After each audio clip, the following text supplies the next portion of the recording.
Life is a gift. You got yours, you got yours. With the loss. Hello, I'm your host Shemisa Ali, and you're watching Urban Legacy TV. Sitting right next to me, we have a wonderful up-and-coming filmmaker, and his name is Cam. Cam, how are you? I'm doing good though. How are you? Okay, that's good. That's good, Cam. So, Cam, talk a little bit about who you are, how old you are, and how you got started into video production or filmmaking. I'm Cameron. I'm Aries. My favorite song is the Isley Brothers, Contagious. No, I'm a filmmaker, upcoming filmmaker. It's a passion. Doing different documentaries, short film narratives, which really key on the eminence of something that should be shown that's overlooked.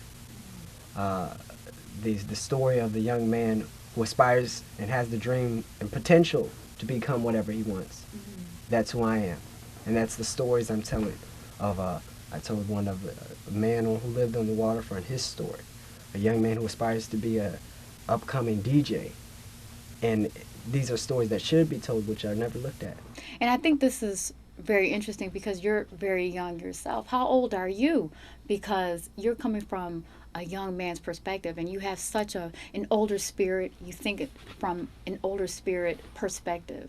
So how old are you, and how does that fit into how you perceive life and reality as of the world we live in today, and why you choose to capture the human reality in the way that you do?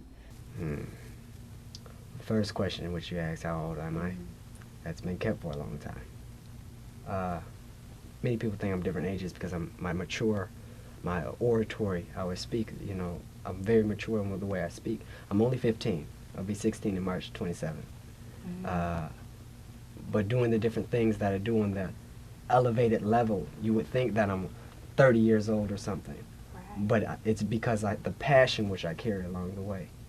What interests you into capturing the human reality, the man at the waterfront, or the young lady at the dining restaurant? Like, now, what is it about just common folk that interests you? Now, why do you want to tell their story? They're the ones who stories mean the most. That's our grandfather, that's our aunt, that's our uncle, that's our brother. Those are the individuals who we can say have those stories when we go to the family quality time. Oh, back in the day we used to do this, do that. Those are the individuals who mean the most, whose stories are overlooked just because they're just another story told. They're not the story which is meaningful, but you look at it, many individuals don't have those persons to talk to and adore in the eminence and the essence of, oh, I can look up to you. You inspire me, you motivate me, you're an encouragement. And I tell these stories so someone can be inspired, encouraged, motivated. And that what is my motive, my strive. Okay, that's impressive. So talk about what you're working on now and a little bit of what you've already done. Well, I've done already the Waterfront yesterday, today, and tomorrow. It's a documentary which was associated with Buffalo Youth Media Institute, Squeaky Will, and it went successfully to 2 film festivals, Buffalo Niagara Film Festival and Freedom Legacy Film Festival. And that film keyed on a older gentleman's life and his perspective on Buffalo's waterfront, the changes he's seen yesterday, today, and forever, which will come. It keyed on things that, oh, I remember that, or, oh, that should come. When is it going to come? Because we have those many things brought up in the community, within the cities, within the governments, that's never brought up. And this is a perspective which people talk about within the 4 walls, but it's never shown.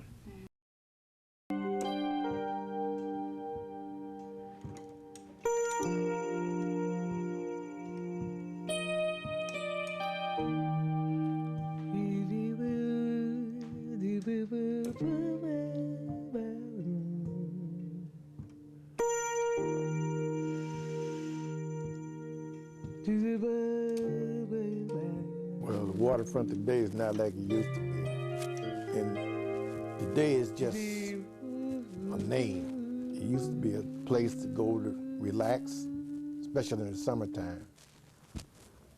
People went down, they had picnics, Everything took the kids down there to fish, went boating. They had a ball field.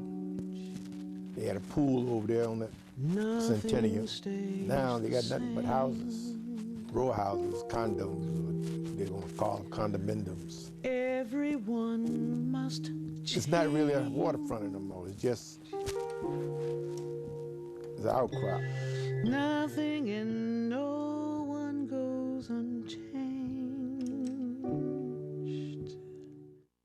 You still have young people, old people too, that walk around, stroll in the summertime.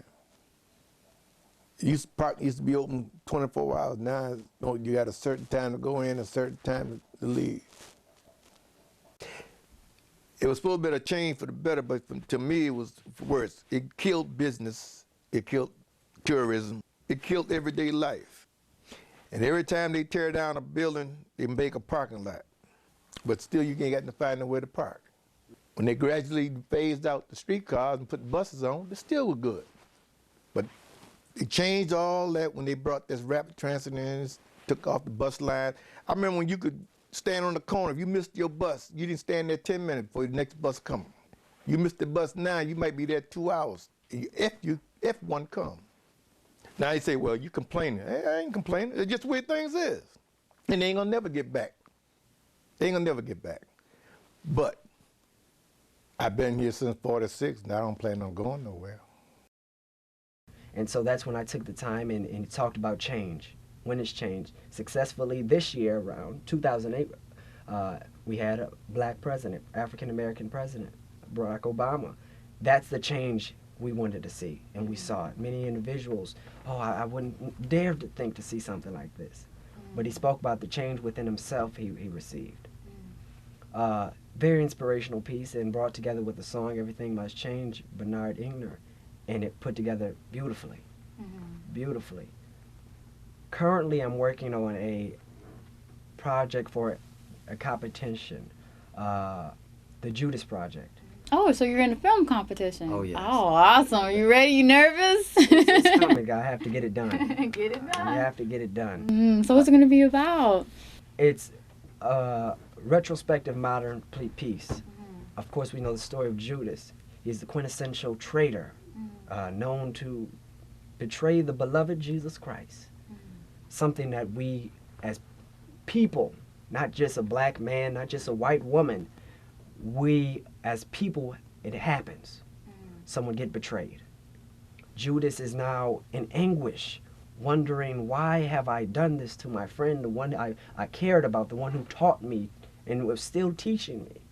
But without that being done, the prophecy will never be fulfilled. So it's still with the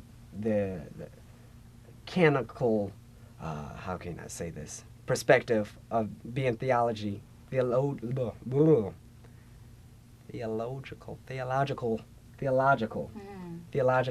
correct, theologically correct. There it is. And it's telling the story, and people can relate to it, because many people have been betrayed by friends, people they thought were their friends. And he's a musician, so he's after that dollar. Oh, Judas, if you do this, I'm going to help you. And he's betrayed himself. That project, I'm entering into the competition. I'm also been working on... So it's a story about friendship and betrayal. Exactly, with the biblical concept.